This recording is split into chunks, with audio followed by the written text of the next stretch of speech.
back to another episode of D2D Success Stories. Here today with Brandon Cohen, good friend of mine, as I initially knew him, Elder Cohen. Um, so we're going to get a little bit into his story, how he came up, some of our shared experiences, and then what he's been doing in door-to-door since we got back from Peru. So anyway, welcome, dude. Thanks for having me. Yeah, man. Yeah, so if we could, let's just start with, growing up, Mesquite, high school stuff. From what I understand, you were a baller, played basketball, football, that type of stuff. Yeah. Tried to play a little bit of everything. Wasn't used to not being good at stuff and wanted to get into everything. And was originally going to go play football in college. Got hurt, subluxed my shoulder. Ooh. Typical story of a washed-up athlete. And, ended up playing a little bit of basketball afterwards. Decided I didn't like that either. Mm-hmm. Yeah, because when we met on our mission in Peru. We'll talk about that some. But I think at that point in time, what you said to me was that you were going to go home and play basketball. Yep. Yeah. Yep. Came back to UVU. I was there for 3 days with Coach Hunsaker. Mm-hmm. Nothing on him. Just wasn't really into it. Yeah. Stopped and got into door-to-door. So were you a guard? Yeah, of course. That's awesome. You would never know now, being 230. But yeah. See, dude, I grew up playing like 5 or whatever, which, it worked until I was 15 and I stopped growing, and the other dudes who played 5 were all of a sudden like 6'6" or whatever. It's nice when you grow to be somewhat tall and you're a guard. Yep. Works for college. Cool. And in football, Receiver. Yeah, okay. Nice. Defense too, or Well, yeah, corner. Yeah, that definitely doesn't work at 230. No. I try it in our old flag football man league right now, and I can still clamp up a little bit, but it's not pretty. Less cool. Okay, so me and you met in Peru, Lima South. Big shout out. Best mission in the world. Yeah, I remember when we go to get assigned to whoever was going to train us. I remember chatting with you for a second, and I was like, oh, maybe this dude can be my trainer. And then I realized after about a second, I was like, oh, no, your trainer is always Latino. Yep, 100%. Which is great. I learned Spanish fast. But talk about the mission a little bit, man. Elder Cohen is legendary in Mission Peru, Lima South, because you'll have to tell me what the time frame was, but the last 12, 15, 20 weeks or something like that, you baptized every week? I baptized every week in my mission. No, you didn't. Yeah, I did. Okay. I promise. Yeah, that's awesome, man. I averaged every week. Didn't completely do it every week, but if you averaged it out, yeah. Yeah, more than a person per week. But somewhere at the end, you did it actually every week, right? Yeah, quite literally. Yeah. I mean, dude, I did fine, probably 30, 40 people in total, but that's next level. I remember President Douglas was hype on that. He was stoked on that. It was it was right when they came out with the new mission plan and had to work through less active people, and when Elder Nelson at the time came to visit and working in tandem with the members and all that type of stuff. Yep. So, okay. I don't want to talk about the mission as sales too much, because that gets a little weird to me. 100%. It's the Lord's message, et cetera, et cetera. You're doing it for spiritual reasons. Of course. Okay? Disclaimer. But you can certainly do more of it if you're an organized, personable guy who works hard. So in that way, for sure, related, right? So let's talk about this, man, because like the title of the podcast, D2D Success Stories, the idea is we're trying to talk to high performers, get a little insight into the mental makeup. Yep. How you became this guy, how you think, et cetera, et cetera. I mean, you had the signs of it before we were ever in sales, I would say. Do you think that's inborn, or how you're raised, or?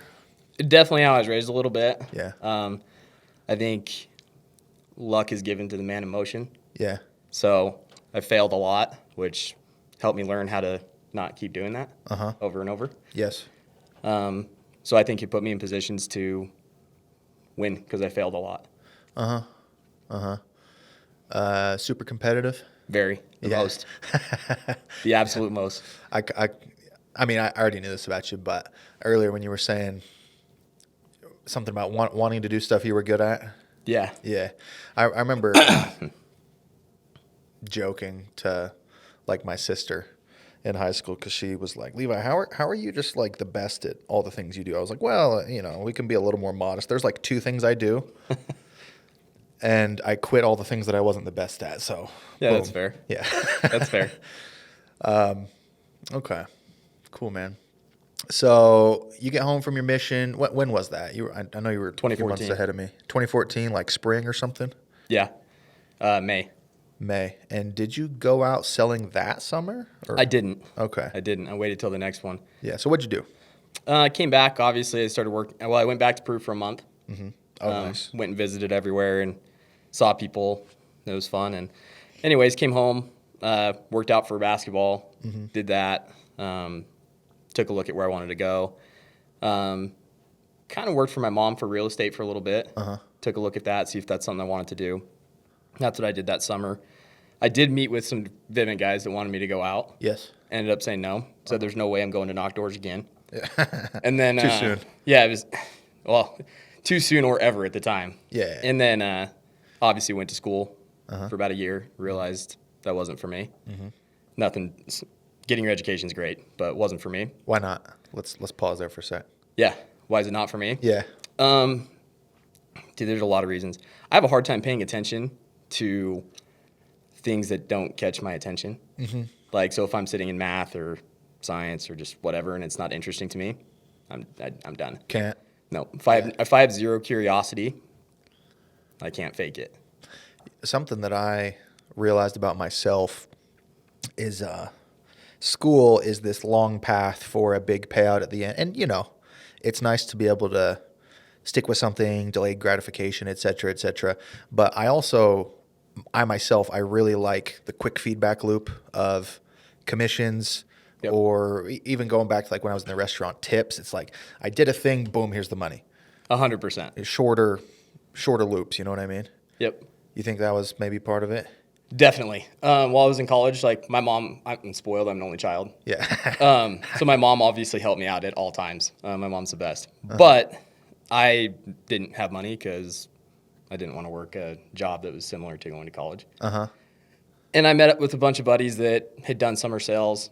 I saw some of their checks, and I was like, no, there's not a chance any one of you are better than me. Yeah. Ed. If you can do it, I can do it. 100%. Right. So I was like, okay, I'm in. It's funny, man. There's always this thing with recruiting where it's like I love getting obviously the studs, but I also love getting a guy who's just a little bit of a goof, and then getting him success. Definitely. So that then I can recruit on it and say, look, I got the freaking goofy guy success. I can teach you to do this for sure. No, those are the ones that create the success stories in our industry. Yeah. They're more relatable. Yeah, a person just like you Yep. know, or just like whoever we're talking to. Yep. Cool, man. So, okay, you said something just now that I wanted to kind of talk about because I got home from my mission I got home ambitious and driven, but it was in this real like college long path type of way. Like if I was doing something that I thought looked good on a resume, I was content. At least initially those first few years. But you just a second ago you were saying like, I saw how much my friends made. Yep. And this been home 6 months or something at this point Yep. in time. So you're 21, all of a sudden like, oh wow, money. Yep. Do you think that that's how you were raised? Like you said, it's just you and your mom. Did you grow up with money? No, parents, we lived in a condo until I was about 13. And then my mom got back into real estate and she took off. She's an amazing salesperson. And that's a whole nother side. Yeah. That's a whole side quest I could tell you about. But anyways, at that point in time, I'd say we kind of lived on both ends of the spectrum a little bit. Yeah, you'd seen both sides because that's always the thing that's interesting for me. I've kind of lived both sides of it where I was doing what I grew up thinking I was supposed to do. I did the college. I even went to grad school for a minute. Like I keep saying, I was on this super like long track. Hopefully there's a payoff at the end of the rainbow. But the thing that comes with that is sometimes it's just like because I'm doing all this, I can punt actual money stuff till I'm 26 Yep. or married or have my first kid or my parents cut me off or something. It's funny because in a way, people talk about school and all that like it's the responsible thing, but in another way, it's the delayed adulthood thing. Yep. It can be both. Oh, for sure. Right. And so like I was like super like punting money to a later moment and it all came due. I grew up eventually. But you just like boom, 21 years old, I Wanted have it. to go get the money. Yep. Yeah, so like why do you think that is? To be honest, actually, I don't know that it had everything to do with money. I think it was competition. I think when I stopped playing sports, I missed competition. Yeah. And I saw this job as an opportunity to go and compete. Yep. Yep. The money was more of a byproduct. Love it. There's a nugget. Cool. So first summer you go out with Protection One, Protection One Little selling Rock, Arkansas, selling alarms. Okay. And how'd that go? Awesome. First 2 weeks, I sold nothing, actually. Ooh. I was actually too poor to quit. Couldn't go home. No, and I wanted to. I wanted to. So it's a good thing I was too poor to go home, and I was too prideful to ask my mom to pay for me to go home. Yeah. So I ended up figuring it out, caught up to the kid that actually his dad owned the company at the time. Ended up being the rookie of the year. Made really good money, and as fast as I made it, I blew it. Every penny. Let's come back to that in a second. So how many accounts do you sell? 165. That's yeah. I'm not super acquainted with alarms, but I know enough to know that is good. Yeah, for a rookie, it was solid at the time. Really good money. We're talking upwards of 40, 50, 60, something like that. Closer to 100. Ooh, okay. Yep. Yeah, see, I don't know a ton about alarms. I understand, like I know that, like for instance, like a smart home, the whole package at Vivint pays a lot more. Yep. Then a basic But- alarm and Basic alarm, but still 600 a deal, 600 a deal, something like that. yeah, it came out to I think it was like 630. Yeah, I'd have to go back. I have it in my little like thereabouts. sales book. Yeah. Okay, so that's really great money for first summer. Yep. And for what, 22 years old? Yep. Just turned 22. Okay. Okay, now tell us about the blowing it. The blowing it. Yeah, that's the best part. So, and that's not to say that I never had money, because at this point, my mom is she'd been nationally ranked as a realtor. My mom's a grinder. Top tier. Yeah, literally. She'd been top 25 in the country in volume sales in a little tiny city. She's pretty incredible. So it's not like I didn't understand, money, whatever, but I never had it for myself, like in my bank account to go do whatever I wanted to do with it. So I was at Ruger's Chris. I was everywhere buying anything, just whatever I wanted to do. And by Christmas, I not only had blown the money, I was actually in credit card debt. I was actually in the negative By Christmas. by Christmas. When had okay. Yep. So, I mean, It's as bad as it sounds. doesn't the back end check come in like November? Exactly. Yeah. So I did that. You got a car?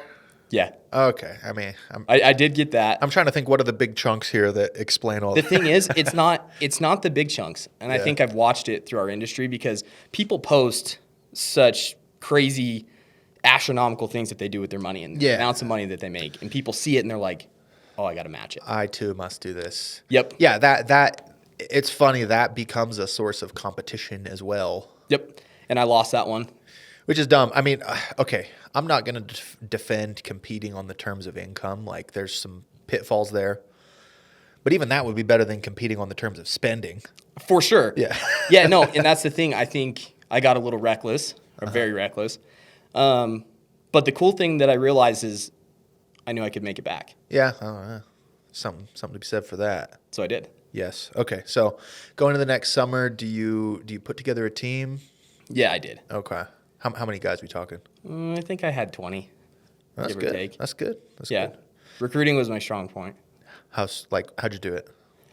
I recruited people at the gym, through their friends, just anywhere but. Super open-minded, however you can do it. Yep. Yeah. I recruited a kid from the Maverick gas station. He was my top rep. Yes.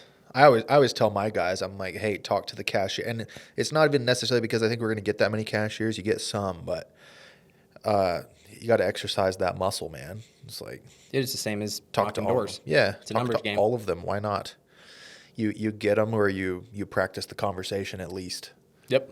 Okay, love it. And your pitch, I mean, when you're coming back from a big summer, I guess it sells itself. It's like, hey, bro, here's what I did. I can teach you how. Boom, done.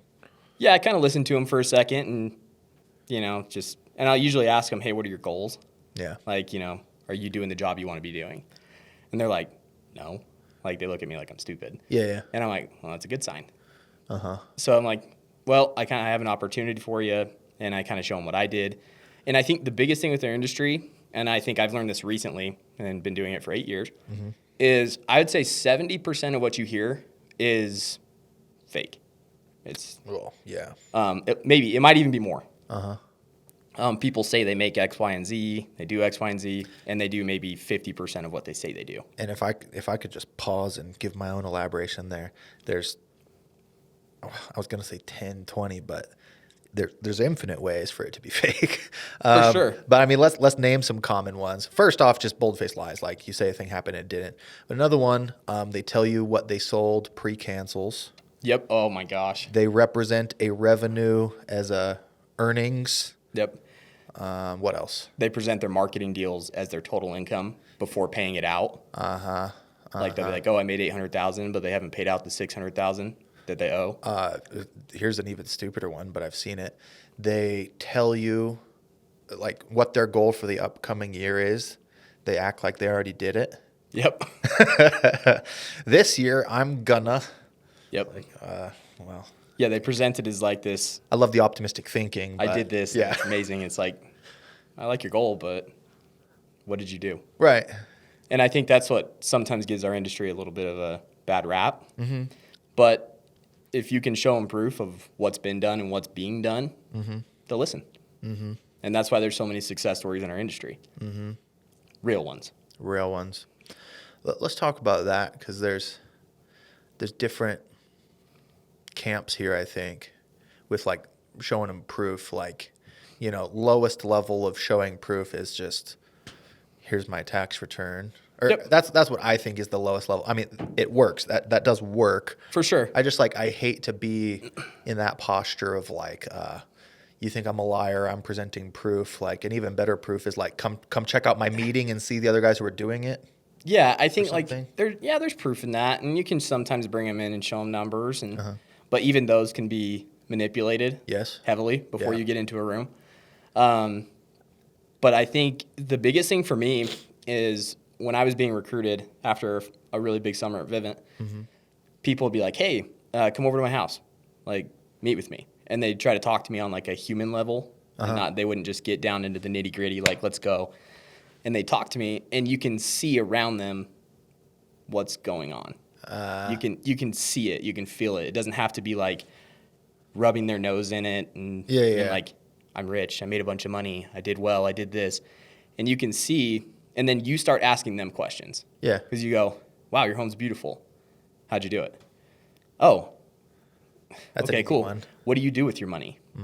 And, sometimes depending on the personality you got that's recruiting you, they'll show you a portfolio. They'll show you they own rental properties, that they actually invest in S&P still, whatever it may be.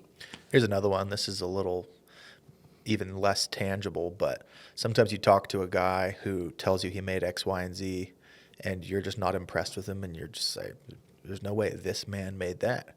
And then there's other people who you're super impressed. You're like, I totally believe you did this. Yeah.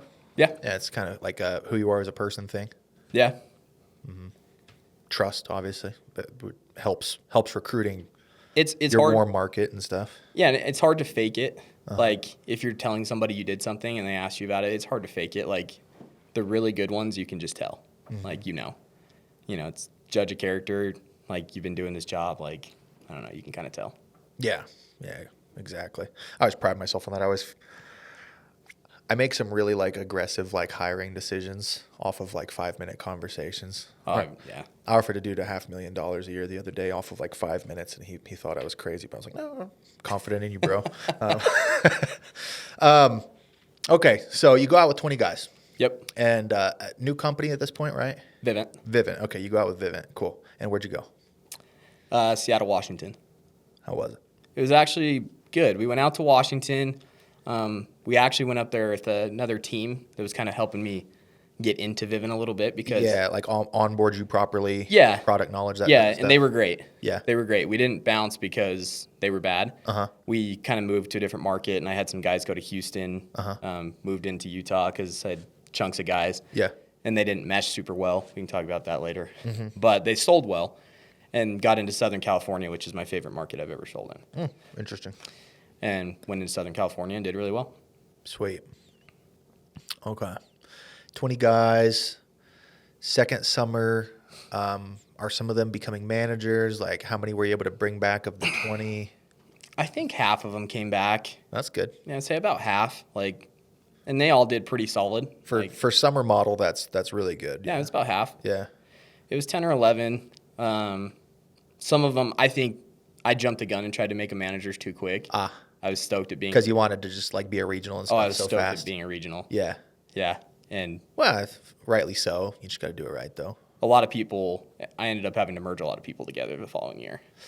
Oh, you tried to spin them off, and then you had to go put it back together. Yeah, I jumped the gun way too quick. Yeah. Okay. How, if you could do it again, what are like the signs or pitfalls? I would say, honestly, it was me. I was just kind of throwing crap at the wall and hoping it would stick. Uh-huh. And just recruiting, go, oh, this guy has a lot of potential. You can be a manager. And even if they have a ton of potential, like if they haven't done this job, they're not ready. Okay, so sometimes like promises and promotions as a means of recruiting. Yep. Yeah. Yep. We've probably all been there Yep. a time or two. Yep. 100%. That one, I don't know if it's 100%, but if there's one that is close to biting you 100% of the time, it's that. Yep. I can't think of a time where it didn't. I was just on the phone with some dudes who were regional managers of large regions at a very well-known company the other day, and they were basically trying to like extract promises from me to come over. Sure. And I was telling them they had to start as setters. It was the wildest thing, but I was just like, dude, I can't. I won't do it. It's our own special little company culture. We make everybody start as setters. But anyway. Fair enough. Okay.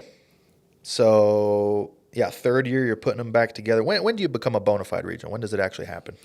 That's more so when I had actually intended to leave the industry. Yeah. After Vivint, and Vivint was great. Actually, I loved it. Uh-huh. Awesome culture, and they still do to this day. Yeah. Loved it, but I actually was diagnosed with type 1 diabetes after this. Yeah, actually, there's a handful of people from our mission that got it. So I wasn't the only one. Do I need to go check? You might. I got a tester. We can test you after. Okay. But a handful of us got it. So I got it, and then my doctor's like, "Hey, where do you typically work?" I said the South, Southwest. Yeah. He goes, "Probably shouldn't knock anymore." Okay, pause. Why did people from our mission get it?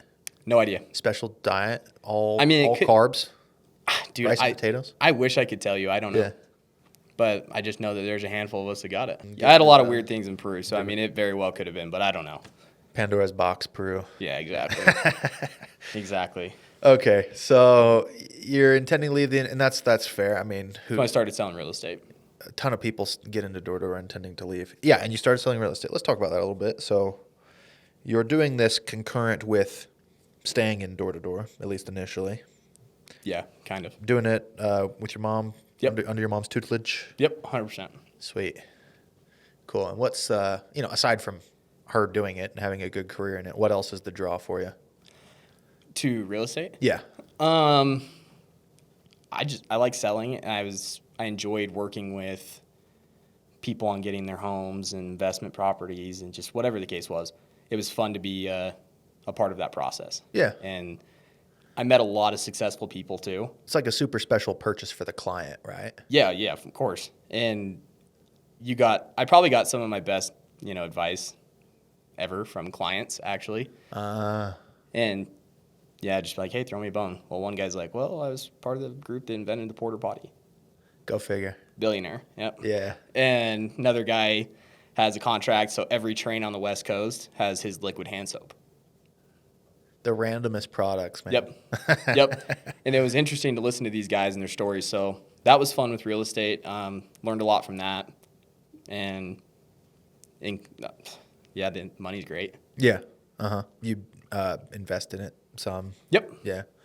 Cool. When'd you start? 2016. Okay, so yeah, like around the time you got into it. Yeah, so literally right when I got into it, it was after I had blown all my money, realized that I needed to start being smart with it, and started trying from there. This is a door-to-door podcast, but I do want to take this opportunity to share one of my investing hot takes Love it. because you're a good example of the good way to do it. Too many people start investing in stuff needing their first investment to just be a mega whopper, Yep. 100% ROI. And the reason they need it to do that is because they hate their job so much that they're like counting on this to retire them. To get out. Yeah, to get out. Like my one condo that's going to cash flow $50. Dude, if I can't quit door to door after this, I'm hosed.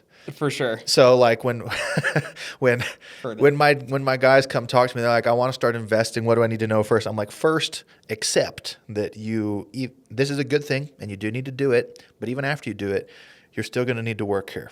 I'm like, oh, okay. Oh, yeah, you're not going anywhere. Yeah, which I love because you started working in real estate and you're still working in door to door and you're investing in real estate. Yep. At this point, 2016. Yep. Yeah, it's closer to 17 at that point. Yeah. To where I started selling the real estate, and I actually was doing awesome. At the houses. Yep. Yeah. And I was kind of getting out, and I think collectively with my mom, we did like 62 million in volume. Holy piss. Yeah, mostly because of her. Yeah. But anyways, we killed it, and I was making great money.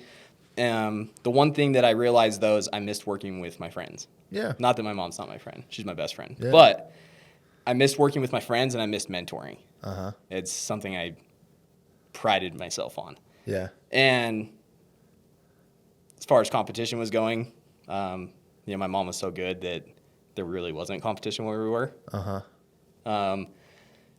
So that's when I got a call from Alder. So it doesn't scratch the competitive itch the No. same way because you're just winning. Nope, it's different. On that mentorship line, there's something beautiful about our industry because homes, being a realtor, all the complexities of that transaction, I'm sure the onboarding is substantial, like at least to do it right. Yeah. I know there's realtors who get in all the time pretty easily and they do it wrong, but to do it right, substantial onboarding, to become good, to train a person, it's a lot. Whereas door to door, like if you're doing it right, you're trying to compress the training process as much as to still do it right. Sure. But you're trying to like get that guy paid ASAP. Yep. So you can bring on your friends. You can be like, hey man, come into the meeting tomorrow. I'm gonna have you trained by Thursday. By next Friday, I want you paid. Yep. You can't do that at lots of other places. No, you cannot. Yeah. No. I didn't make my first money in real estate. I think it took me like 5 months for my first close. Yeah. And then it kind of took off from there. But yeah. And you need to be able to do that type of stuff, but it's going back to like the short cycles, short loops, like D2D is special, man. So getting into Alder, tell us about that. You bring some guys with you and kind of start out as a big dog? Well, not really. So what happened was they hit me up. They're pretty much like, hey, why are you out of the industry? And I was like, well. Oh, because there was a gap, like a year gap or something? Maybe not quite. It was the whole off season between 17 and 18. But you had told somebody somewhere that you weren't coming Yeah. Everybody knew. And by everybody, I mean everybody within circle, whatever. Not like everybody in the industry. Yeah. But so they hit me up. And I was just like, look. And to be honest, with Alder, I was kind of like hesitant because I worked at Vivint and we kind of looked at them like. Small upstart. Yeah. We don't have a credibility or whatever. Yeah. They had some killers. Like they had guys that sold and we always wondered like, how do they sell so many? But something's off because they're not that big. But anyways, went in, met with Adam Shands. I can't say probably, he is the best salesperson I've ever met in my life. Say his name again. Adam Shands, the owner of Alder. Oh, dude. It's not even close. Full disclosure, never heard his name till right now, but I should get him on. Go figure. I'll put in a good word. Okay. But he is the best salesperson that has ever knocked a door. Okay. And anyways, so we're talking. Long story short, I go over there to go be a team leader. Just team leader. One team. Yep. And I went and recruited from scratch because I really got on board in like late February and we were about to go out. So I went and rounded up 12 dudes. you run into any non-compete stuff or anything like that? No, I'd been gone for long enough. And I went and got 12 brand new people. Ah, yes. Okay. Brand people. new. Love it. And went out. No, I didn't want to get into any of that with Vivint. Yeah, they were good to me. I wasn't even going to go that route. Okay. So went over there, got 12 people, went out. I think 9 out of the 12 sold over 100. Ooh. And they were all rookies. Yeah. So trained well, got going well. And by the next year, I went out with a friend of mine. His name is James Edwards. He's actually the president of sales at Alder right now. Went out with just shy of 100 people to the Carolinas. The two of you, your org was 100. Yep. Okay. And we killed it. Did, 4,000-ish accounts. I can't remember. Love it. And we were the top team in the company and just kind of growing and So going from there. let's talk about this. This question I'm about to ask is kind of dumb because I'm sure the answer is both. But No, if you had go to ahead. quantify like training versus culture, onboarding. This is kind of training, but what's the most important here? How do you Culture, no Yeah. doubt. And I think training is culture. Yeah, right. I think good training is a part of culture. It's just something that you do. Yeah, And culture is what you repeatedly do, right? Exactly. So I think, but culture and having a vision and a plan. Like when the team sets out to do something and it's like, we have to do this. Everybody fights, scratches, and claws to find a So what are you doing? Are you doing? Are you doing a big team goal or X number of reps over 100 goal or all the above? All of the above. Okay. Because if it's all of the above, they're all like we don't know who it'll be, but we know statistically, in order to hit the goals, we need X amount of people on board and fighting and scratching the same way that we are as management, and we got it done. Love it. Love it. You a big competitions and incentives guy? Oh yeah, Yes. yeah. I throw the best competitions. See, I need to get better at that, man. I'm always like, there's like this like little like devil's advocate, but at the same time, it's probably just a wrong point. But like, I want us to be able to get excited just for normal, I'm a big, like, people talk about like motivation and discipline. Of course. I beat that drum all the time. I'm like, no, discipline. We do this every day. Which is like, good. this is who we are, just at an identity level. We get up, we get out of bed, we sell. We don't even need anything special. Right. But, Which is the most important. I don't have to be 100% that way though. Maybe 80% that way. Yeah. Well, competition, like those little extra competitions, like our guys live for them. Like guys would be selling for a month to 45 days, prepping for the big competition coming up. There's probably a like a team building element to it too that I'm missing out on by not doing more. Yeah, so we did some like bracket style comps, like March Madness, and then we did team comps. Even just like retention, like every competition is like some bragging rights, some dude to be able to like put respect on his name, some like core memories for some people. For sure. And it's fun. You look back on it like, oh yeah, those are my dogs. Of course, I'm going to go back with them next summer. So it's even like retention in a roundabout way. It's a huge recruiting and retention thing. Okay. I actually think that's the biggest thing with competition. I'm talking myself into this as we speak. Yep. Getting sold. Yeah. Cool. Okay. So you go with around 100 people to North Carolina and murder it. Is that what you were saying? Yep. Cool. Yep. Did well. We were the office of the year, office of the summer. Did extremely well. Built up guys that were ready for management this time. And we went into a regional spot. I think we were just shy of 200 people. Okay. By this following summer. We sent people out to Alabama, Louisiana, Michigan, a few other places. And I'm not super acquainted with Alder, but when you have 200 people in your a region or whatever, how many people's over there like in total? it's fluctuated. Well, it's probably more now. I would say at that time there was probably 600. Yeah, so you're like a third of the company. Yeah. Your squad. Yeah. We were the largest region at that point. The highest producing region. Yes. And yeah. Love it. Okay. So you keep doing your thing over there for a few years. Yep. And then there comes a point where you move the whole squad to Aptive. Yeah, we didn't take everybody. We left probably half Yeah. ish, maybe even more Yeah. at Alder. At that point we were just like we wanted to try something new. Been doing alarms for a long time, Yeah. and we wanted to try something new. And Pest Control had kind of been changing things with their marketing deals and upping their contract values. And Market always fluctuates, man.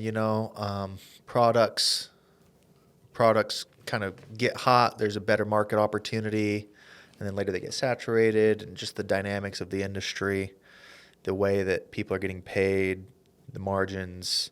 Yep. Sometimes an industry will have like way too many recruiting wars based on pay. Yes, So then it's the like worst. all the money gets out of everything. So then you got to go somewhere else. This is all to say That happened in Pest. it happens. I'll yes. get there. That happened in Pest. And Yeah. it wasn't Pest's fault. Uh-huh. So we went to Aptiv, and Aptiv is number one or number two as far as just Brother, huge. Their huge. total, their culture, their operations, everything is so well put together. We were talking a little before we started shooting about me getting my teeth kicked in, selling in Vegas. I went with Aptiv to Vegas. Oh, is that when you went with Dylan Donnie. Johnson? Yeah, and Dylan. Yeah. Yeah. That was forever ago. That was the first year they were Aptiv. Yep. I'm actually having Donnie, who's up the chain from Dylan. He's coming on here in like 2 weeks. Donnie's awesome. Yeah, you know him. But yeah, dude. Aptiv are professionals. They're Very. professionals. Yes. Very. And I think when we went there, and in fact, as far as professionals go, the best overall leader I've probably met in the industry, and sometimes he can be a little quirky, is Connor Ruggio. Okay. You should definitely get Connor on here. Cool. Connor was incredible as far as his ability to maintain a culture throughout 1,000 reps in his downline and, keep high production and all of the above. He was awesome. So he's kind of what sold me on going over there. Okay. Yeah, I mean, maybe let's talk about that. I mean, I was literally just 10 minutes ago telling the story of how like I couldn't wrap my head around bringing a whole region on. How does he recruit you? Like how does that all work? Like, because dude, it can be good business, but it's messy business. Like integrating cultures at scale. Yeah, and that was partially a problem because we came from alarms where, to be frank, you sell a little bit more in lower class neighborhoods, especially at Alder, versus Aptiv. They were very like, we're going to sell in nicer areas. Yeah, this part of the map's blacked out. We don't go there. Yep, so And I think the most interesting thing with that was because when I was thinking about going back to Vivint or Legacy and these other places, they're like, throwing everything, like crazy offers. Come here. Yep. Connor's like, eh. I'm like, what do you mean, eh? Like, it's funny because it's in a sense he's offering less, but that self-worth of our offer stands on its own. I don't have to buy you. Yep. So much swag in it. Yep. And it got me for sure. Uh-huh. And I was intrigued by it, and I've tried to take that with me since. Uh-huh. It was really impressive what Connor did. Yeah. So, yeah, I really liked it. Had a great we did a great Adaptive, had our ups and downs. Sucked so bad at controlling a marketing deal at first. Uh-huh. It's terrible. Oh, because that's unique to Pest, and you came from alarms. Yeah. It was margins were different. Attrition was different than I thought it would be. Different things. But not on. It wasn't anybody's fault. Everything's different industry to industry, man. Sales cycle, the way you get, and there's money to be made in all of them. Definitely. But sometimes you're moving from one to another. I have, Windows is very unique comparatively speaking. I'll be recruiting a person. They'll just be bewildered at the things I tell them in the lines. I'll be like, why? Well, why don't you just do this? They're like I've never considered. I'm like, we just do, man. Like, you'll have to trust me if you want to come work. You'll have to trust me, bro. But there are reasons. For sure. You won't entirely understand the reasons until you see, but there are reasons, though. Yep. There's a method to the madness. Yeah. Yes. Yeah. And then like integrating the cultures. I mean, you've been talking about it a little bit, but do you ever like? Here's what I've always wondered about. So, you have this good relationship with this Connor guy, but do the guys down the chain from you ever get like they're like, oh, dude, Aptiv, why are they doing this? Of course. Brandon, go tell them on our behalf that we hereby mutiny against Aptiv. Yeah, for sure. That happens everywhere. Yeah. How do you manage that one? Well, I think actually for the most part, Aptiv did a good job at not having me be the middleman on that. I mean, I did it. So they established a relationship between like him and the reps immediately. Yeah. Connor knew my guys. Yeah. And I think he did a good job with that. But that happens everywhere, and I think it's impossible. It's like trying to herd cats. You can't eliminate it. It's just mitigate. Yeah, exactly. But I think it's just getting guys to understand that things happen. Like no business is perfect. No team is perfect. We make mistakes. They make mistakes. We're all learning together. Yeah. Yep. Okay, cool. So you still are, affiliated with Aptiv, working with some guys over there, but you've begun doing more of the real estate stuff, it sounds like. Yeah. And you've also launched, tell me the best way to describe it. You told me earlier. It's an energy reduction company. Energy reduction company. Okay. Yep. You don't have to give us all the secret sauce, but it's pretty new.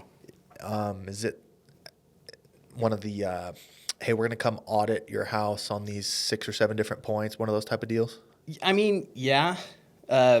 But for the most part, what we start as, so it's we started as a solar panel cleaning company. Okay. Like exclusively. Yes. Number one, because panels are always dirty. They just look bad and they need to be cleaned. And then number two, in a lot of people's contracts, it actually says that their panels need to be cleaned. And I had no idea. Oh, Once every 6 months. They need to be cleaned or else it like voids the warranty or something. Something called a production guarantee. Yeah. So like the panels have to produce a certain amount. Like when you get sold, they're like, hey, we're going to cover this percentage of offset of your energy. Yeah.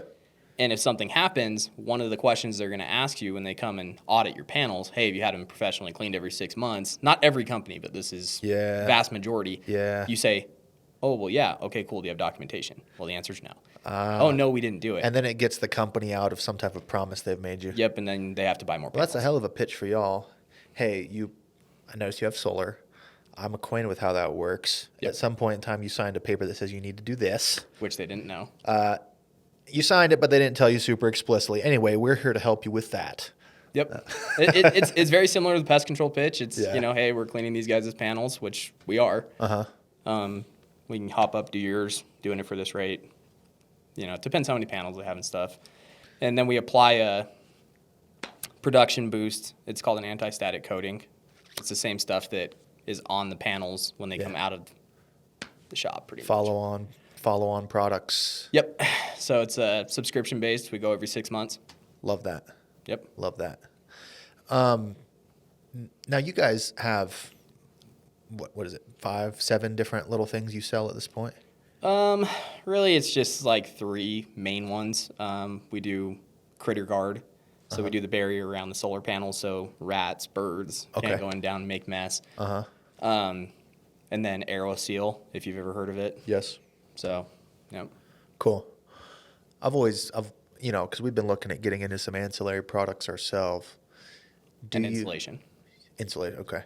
Do you find that it's best to bundle, or do you find that it's best to maybe start with your biggest meat on the bone item, and then when they like you do follow-ons? But for us, like I think what's hit me is bundle for sure. Okay. People love the word bundle. Like when we were selling Oh, like bulk discount type vibes? Yeah. Yeah. It's like, dude, when we were knocking, we'd knock into Xfinity, like Comcast. Yeah. And the alarm was just terrible. It was terrible. I can't even believe somebody had it in their house. And anyways, but you look and you're like, hey, well, let's switch you over. Let's get you some good stuff. And they're like, well, I can't because it's bundled with my internet. It'll mess up my pricing. And and it just makes customers stickier. Like, have you seen the Patrick Mahomes commercial about bundles? Like, those. It's kind of that same concept, but we lead with the panel cleaning for the most part. And we're like, hey, we can do an audit for you for your air ducts and whatnot. And then go I'll tell you something I love about selling anything bundled is me personally. I mean, some of my guys I've taught this to, but me personally, a lot of my like sales ethos is like, hey, I'm a professional at this. I understand you, Mr. Dentist, brain surgeon, account, whatever you are. You're a professional at that. Why don't you keep doing that? I'm going to handle this for you, bro. All you got to do is pay. Yep. I will handle this for you. As a matter of fact, I can handle like 3 or 4 things for you right now. You will never think about them again. Yep, 100%. That's exactly it. It's a hell of a pitch. I love it. Okay, so energy reduction company. Now you're a pretty understated guy. When we talked on the phone the other day, you made it sound like a real hustle, but Brandon's got 20 dudes working with him. Yeah. Yeah, looking to expand. Yep. Love it. Love it. Working primarily in Vegas. Yes. And you said expanding to San Antonio sometime soon? Yep. Okay. For summer. For April. summer. Got it. I mean, we'll expand and it'll be a year-round market, but we'll do it starting this summer. Ah, okay. Got it. Love that. Cool, man. And talk about how the real estate stuff's going now, too. It's been an interesting market as of For late. sure. We'd stay super, super busy. I think we ended up somewhere around 40 million-ish in volume this year, even with the fluctuations in the market. But it was kind of interesting because we're usually close to, 4 to 10 closings a month, depending on the month. But we would have a crazy month, then nothing for 60 days. Like, not a single close. And my mom and I are kind of looking at each other like, There's a lot of things Never starting happen and again. stopping, man. I'm not trying to. I'm a little bit of a nerd for economics. That's what I studied in school. But the Fed is super erratic with the things they've been saying. yep, It's all starts and stops, and will they or won't they? Residential building. Yep. Granted, they're following the Fed, but residential building starting and stopping. It was Yep. it was hot, and then it all stopped, and now, from what I understand, it's getting hot again. yep. So yeah, man, just very, very erratic stuff going on with all that. I think it's still a good time to buy, though. I know it's a debate. I've had it with just about everybody Boom, on the record. Brandon thinks you should buy. in Nevada. Come on. Not financial advice, consult your accountant, but as a realtor, he's the a one. good time to buy. In Vegas, and not Vegas, Mesquite. Skeet or Vegas, yeah. Yeah, let's put a little plug for that one. If you need a house in Mesquite and Vegas, you say, Yep. presumably Logandale, those places in between. Yeah. St. George. I love St. George, but it's kind of a rat race there right now, so I don't really. Oh, get I know. involved there. I used to live down there. Yeah, it's a little wild. So, Okay, but I love St. George. But no, I don't want to get involved if there. you're in Clark County, hit Brandon up for a house. Cool, man. Well, any kind of last advice? Let's think. I especially love talking to kids just starting out, but maybe even first year, second year, and they're looking to really build a career. Not just be a good rep. Yes, be a good rep, but also build a career the same way you did. Yeah. Stop looking for a way out Okay. and start looking for a reason to stay. I think it was my last summer so many times. And it was my last year so many times. But start looking for a reason to stay and do it. It's made more wealthy people than anything I can think of in our country. Seriously, in a short amount of time. Yep. I've never seen anything like it. Certainly more wealthy people in their 20s. Seriously, save it be like your weird, YouTubers or athletes or whatever, but Yeah, if you're in the NBA, that might work better, but otherwise, come knock doors. exactly. But it seriously is the most gratifying, but in turn, it's the hardest industry there is, I think. But just like anything else, make yourself a professional. It takes time. I wish people viewed it the same as, when you were talking about going to school for 4 years or whatever. Come do it for 4 years. Hunker down, be committed. Yeah, go do it. And the other thing is don't bite on getting rich quick.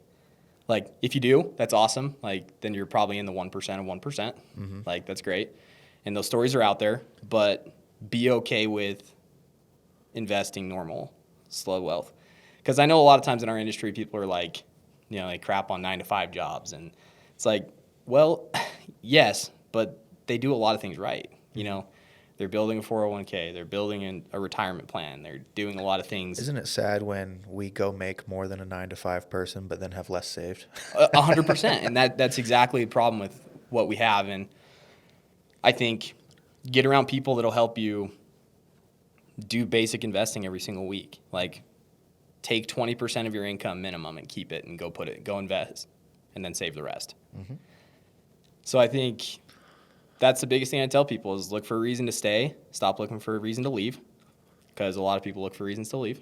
Yes. Start looking for reasons to grow and stay, and then be okay with investing your money and pretending that money doesn't exist.